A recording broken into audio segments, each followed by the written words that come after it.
All right, good morning, everyone. It is Thursday, April the 9th, 2020, broadcasting live from CPE Remote Studios in East Ridge, Tennessee.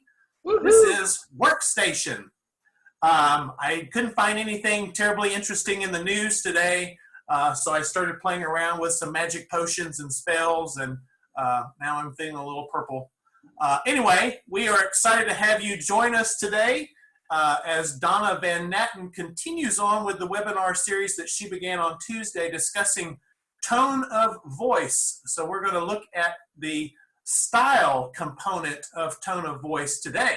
So Donna, the show is all yours. Hard act to follow, I know. Almost like I pulled a bunny out of the hat. Oh, wait. Hi, everybody. Welcome back. If you're new from Tuesday, you missed the entire best day of your whole life. But it's too late now, right? Look at all the heads nodding. You get it. All right, so you can play catch up now, JK.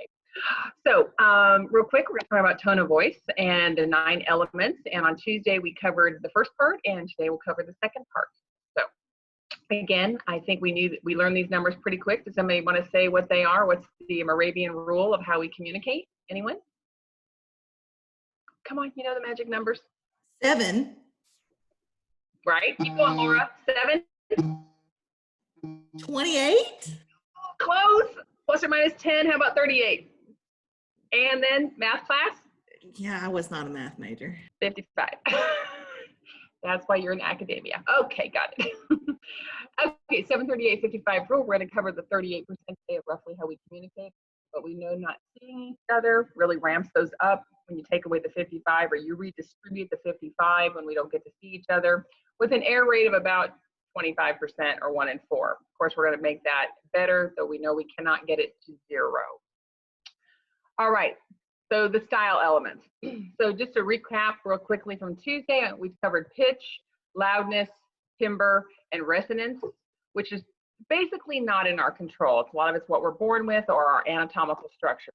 And as I promised you on Tuesday, the right side, the style side, is absolutely in your control. And this is what you're going to pick up that other people use and you yourself may use as well.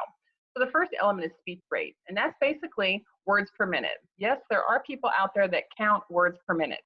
And you know these because we know the extremes. Somebody who talks really slow and somebody who talks so fast you just haven't get a word because they have so much to say. And you're like, holy moly. And then everybody else is somewhere in between. But the rule of thumb on this, and this is important, particularly in this kind of funky age, is if you have existing information, for example, like how to load a dishwasher, there's no need for you to say like, Eunice, when you are done with the glass, open the door and put the glass in the dishwasher. Now, you're either thinking, I'm a moron, or, Eunice might be, because it's too slow for existing information. Now, too fast also hurts you in the sense of you get on the phone with IT, right? You know what I'm talking about. And they start whirling off, click this, do this, go this, scroll this. And you're like, wait, wait, because it's too much information for our brains to process. So there's this great range, typically 190 to 210 or so that we normally speak in. But if you're working with somebody else and you have new information that they've not heard, but you may have said 1,000 times, you need to slow it down. And we're all masters at this in our personal life, because when we fight with somebody, we say things like, do you understand me? That goes well, doesn't it? It's up there with, can you hear me? Yeah. All right. So that's speech rate, in our control. Learn to master it. And you want to mirror somebody that you're speaking with. If they tend to talk a little bit faster, you can too. So different parts of the world or culture also have a speech rate of how fast or slow to talk. Next one, response length.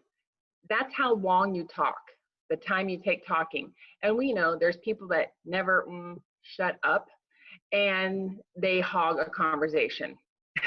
I like that smile, thanks. Not supposed to say that. Never shush their mouth. And then there's ones that never talk. So again, we're really sensitive to the extreme, but we have to be cognizant of how much time we consume. And the rule of thumb is the client gets all the client gets all the space kind of thing. So when you're talking to somebody, we tend to give it to the boss too, because they control our paycheck. So be aware of what is your response lane or your time that you spend talking. Okay, again, you can master this.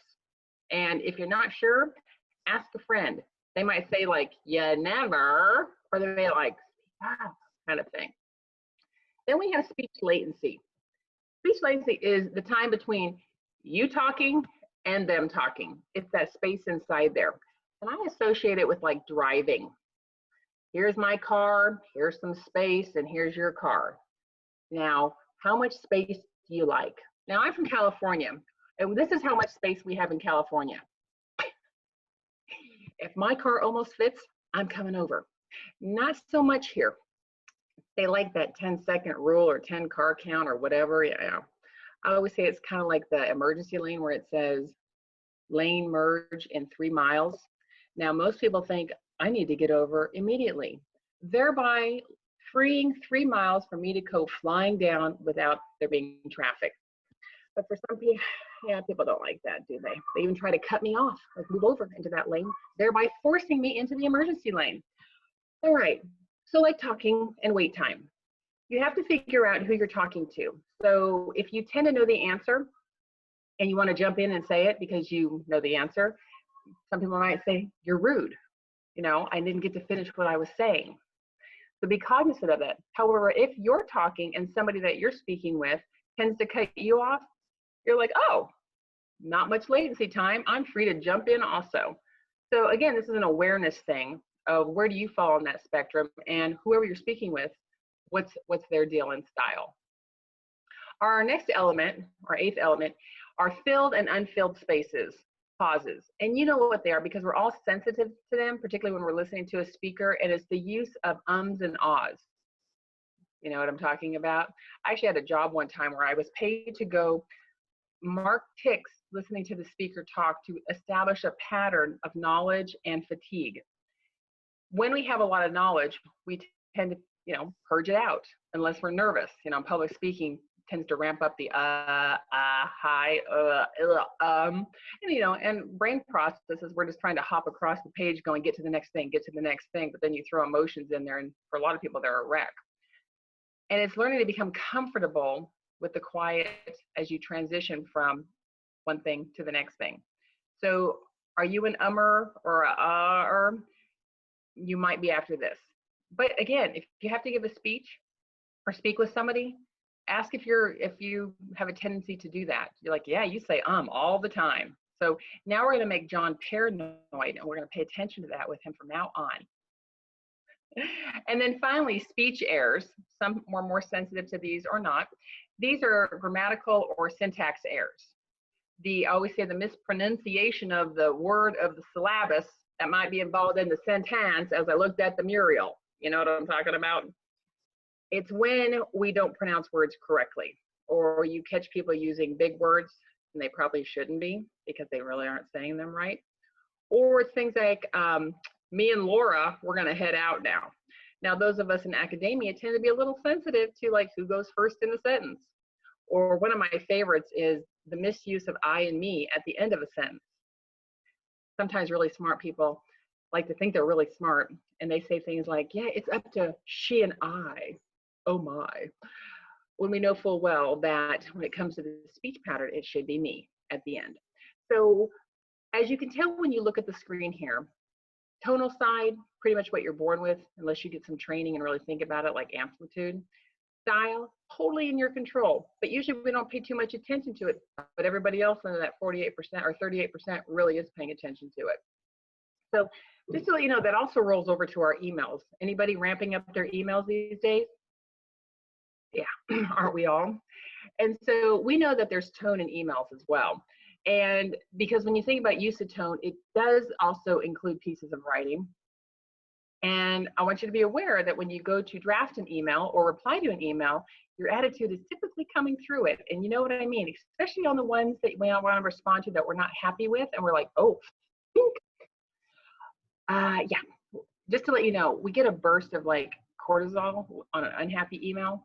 And it takes 90 seconds for that burst to flood your brain pretty quickly. So if you can hold off on your reply for 90 seconds of this way or this way, it could benefit you. Try that in a relationship. You'd be like, oh, 1001, 1002. I'll be back in 88 seconds. Another thing about tone is that it does include our word choice. Now, again, I said, you know, when you think about the 738-55 rule, 7% on a typical where you have access to all parts of communication, but it does include word choice because we can be very sensitive to that, of what's coming through, of, oh, why did you use that word? And then try to figure out, as far as the tone of your email, why are you writing this email? Is it informational? Is it educational? Is it scolding? Is it praise? Because most likely it's going to come through regardless. And I tossed up here to wrap this up today a few examples of how tone can come through on our email. For example, our use of contractions.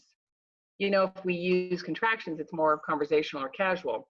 If we don't, it's formal, basically. We're very sensitive to blame. If you didn't do that, or somebody didn't do that, versus theys and thems. That the theys and thems of the world we like to.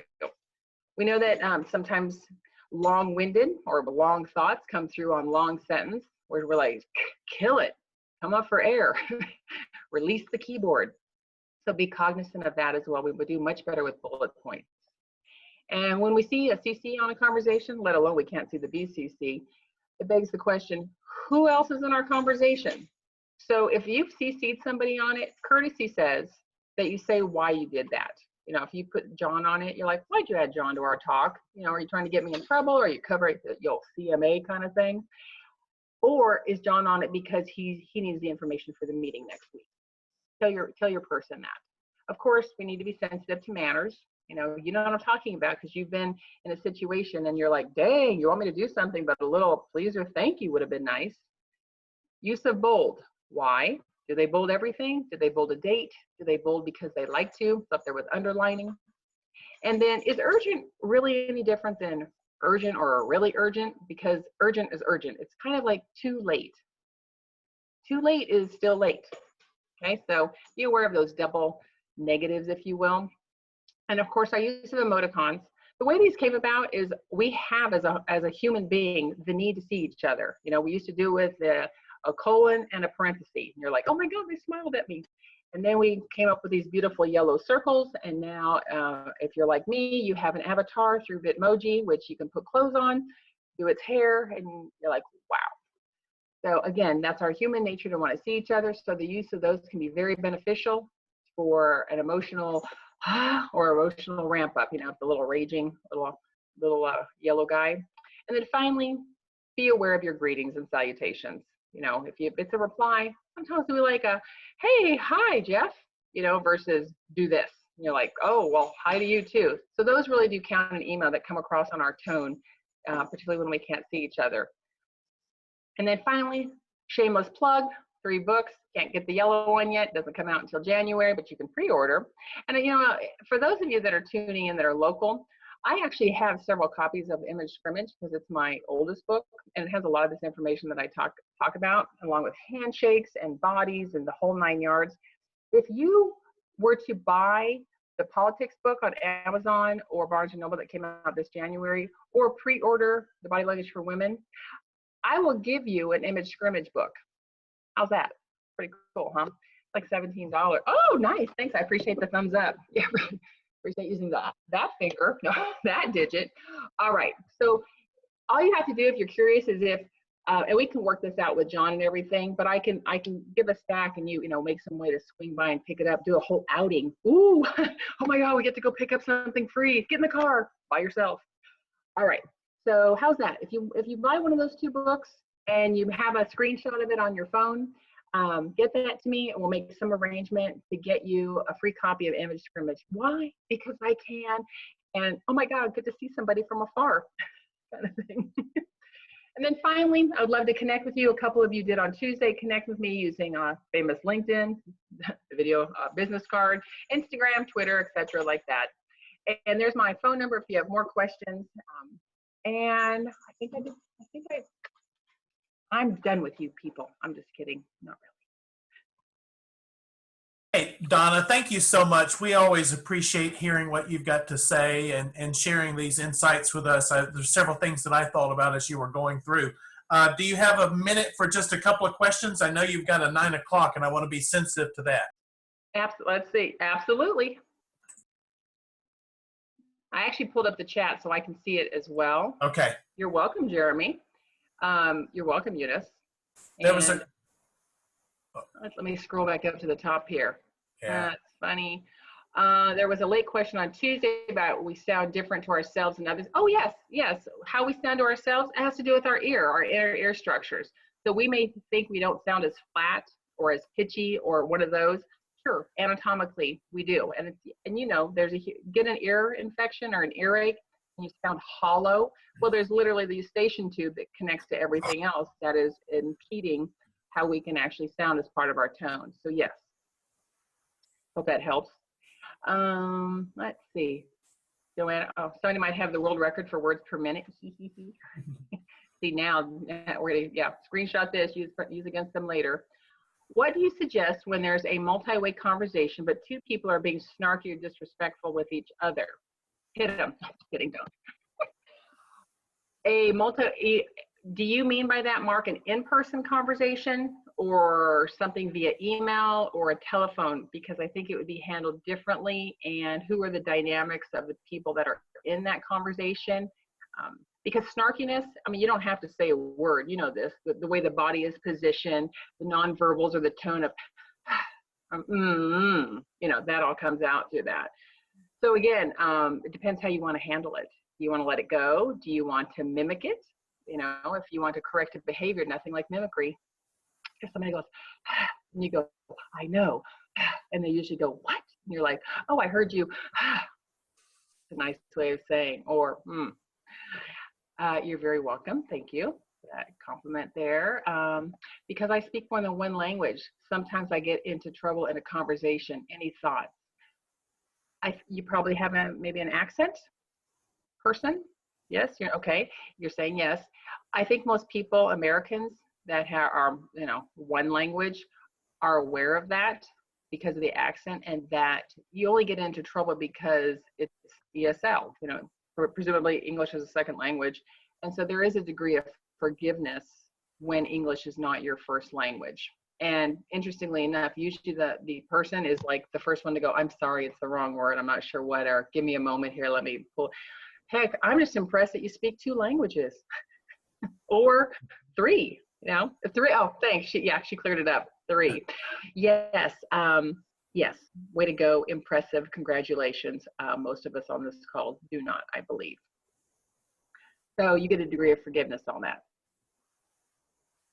Anything else, anybody? Yeah, that's the truth. Yeah, one person just wrote, some people can barely speak one language. True that. Does East Tennessean count as a separate language? I think so. Yes, look at that. Multiple head noddings going on. Yes. Any other questions? I hope this is helpful to you because half of it is clearly in your control as far as wanting to control a big element of how we communicate. Okay, here's another question. I am direct and sometimes that comes off as rude. How can I change that? Well, you have to be culturally sensitive. Yeah, and you know, are you rude? Are you considered rude because of the words that you're using and that direct, like you can't do that? Because if that be the case, what are your nonverbals saying? That's what people are picking up on. The crossed arms, how close you are to them, eye contact. Is it a sincere smile? How loud are you doing this? You soften your voice a little bit. You know, there's a lot of things that are in your control. You know, if people are direct in front of each other, if you just back out a few inches and give people space to study a proxemics, it's much less threatening to somebody. But a lot of times people charge up. You're like, oh, yeah, kind of thing. So direct has several interpretations, and it'd be great for you to figure out why people are saying that. Toya Nixon, you can also just send those people to me and I will set them straight for you. $29.99. John Freeze will set them straight. All right, Donna, it seems like we are sort of winding up for the day. Thank you again so much. We really appreciate you. This is really helpful. I think it will help people as they continue to navigate these new ways of interacting with people over the coming weeks. And for the rest of you, thank you all for continuing to tune in. We are going to take next week off from Spring this. break. I know, spring break for the CPE team. We're going to take next week off, but we are working on some future lineups of other folks, and I think Donna may even come back at some point in the future. So stay tuned to your email, and we will be in touch. And have a nice and happy long weekend, everybody. Thank you. Let me know about a Bye. book. Thanks. Bye-bye. Bye-bye, everybody.